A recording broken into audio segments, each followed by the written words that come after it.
নমস্কার বন্ধুরা, আজকে নিয়ে এসেছি সাবুদানার পায়েস বানাবো, কাঁচের পায়েস। তাই আমি দেখাচ্ছি মাপটা।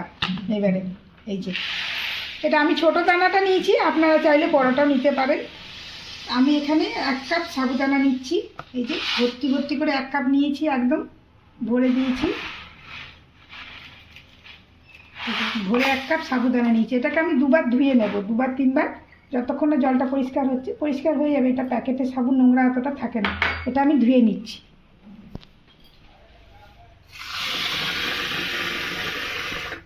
একটু ঘষে ঘষে ধুয়ে নিচ্ছি, বেশি ময়লা নেই।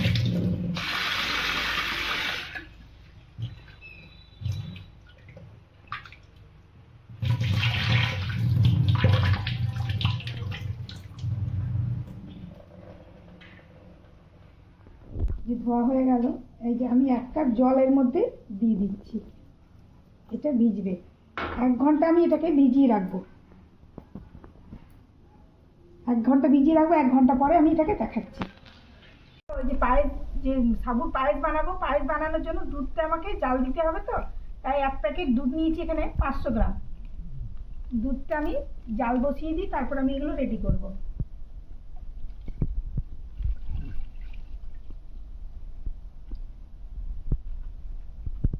এটা আমি জাল দিয়ে আসছি। বন্ধুরা, এই যে চিনির প্যাকেট আমি নিয়ে এসেছি, এটা কিন্তু গুঁড়ো চিনি, ওই জন্য আমাকে আর গুঁড়ো করতে হবে না। এইটাই আমি আজকে দিয়ে বানাবো। এই যে এটা কিনে নিয়ে এসেছি আজকে।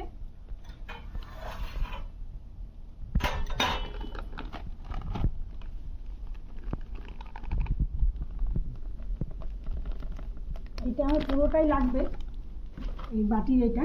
এই যে সাবুটা আমার ভিজে গেছে।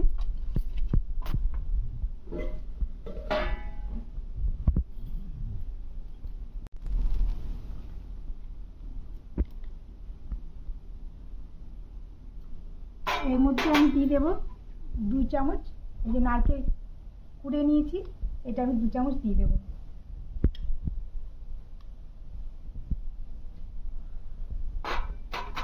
আর এই যে চিনি দিয়ে দেবো এর মধ্যে 3 চামচ।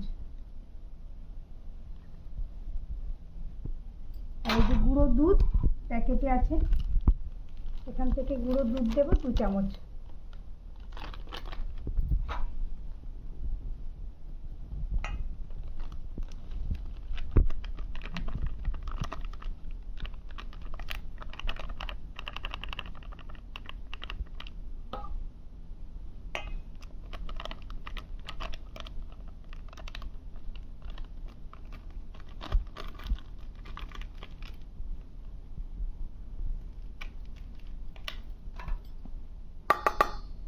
সব মিশিয়ে নিচ্ছি, এগুলো সব মিশিয়ে মেখে নিচ্ছি।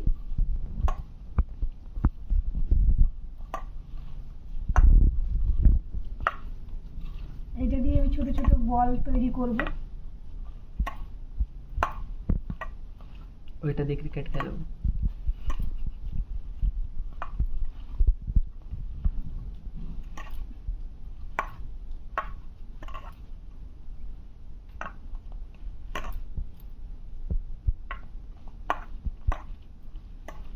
বন্ধুরা, এই যে আমার এটা মাখা হয়ে গেল।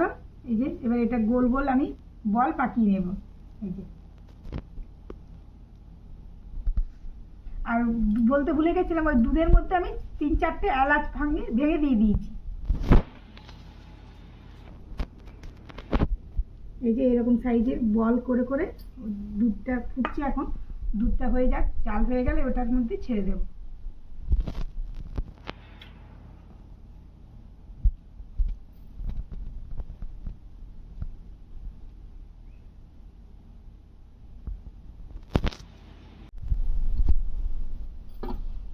এই যে বন্ধুরা, এগুলো আমার সব কিন্তু বল পাকানো হয়ে গেল। এগুলো সব দুধের মধ্যে এখন ছেড়ে দেব। চলুন যাই দেখাই, দুধের মধ্যে ছেড়ে দেব। দুধটা ফুটছে, এই যে দুধের মধ্যে এবার আমি বলগুলো সব ছেড়ে দিচ্ছি।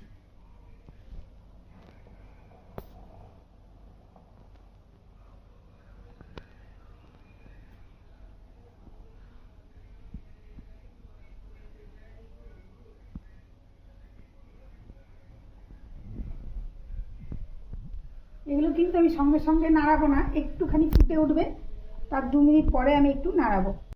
বন্ধুরা, ওই যে আমি সসপ্যানটায় করছিলাম ওটাতে কিন্তু ছড়ানো যাচ্ছিল না, একসাথে সব লেগে যাচ্ছিল, ওই জন্য আমি এটাকে চেঞ্জ করে ফ্রাই প্যানে বসালাম। ওইটাতে একসাথে লেগে যাচ্ছিল, আর এটাতে ছড়ানো আছে, তো ছড়ানো থাকলে জিনিসটা ফুটবে ভালো আর লেগে যাবে না একটার সাথে একটা।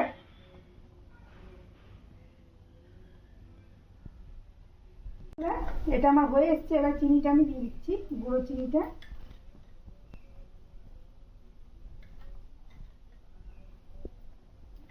দেখে নিচ্ছি।